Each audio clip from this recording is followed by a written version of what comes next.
متى بضطر استخدم هاي الاجهزه، وهل هي دقيقه او غير دقيقه في الاستخدام للحضانه البيض اللي عن طريقها انا اسوي فقاسه؟ طبعا بنحكي عن الحضانه البسيطه اللي انت بتسويها بالبيت وانت انسان ما عندك لسه خبره بالتفقيس.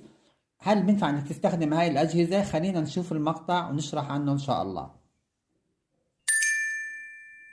السلام عليكم ورحمة الله، أهلا وسهلا بالجميع. معكم أنا سطيف تربية الطيور بالحيوانات. بتمنى منكم إن شاء الله الاشتراك واللايك ودعم القناة من كل إنسان بشوفها إنها بتستحق الدعم.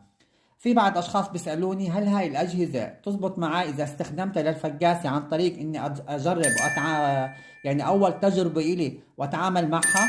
هذا الجهاز الأسود بيعطيك على اليمين الرطوبة وعلى اليسار الحرارة، يعني 32 هون رطوبة و18 حرارة.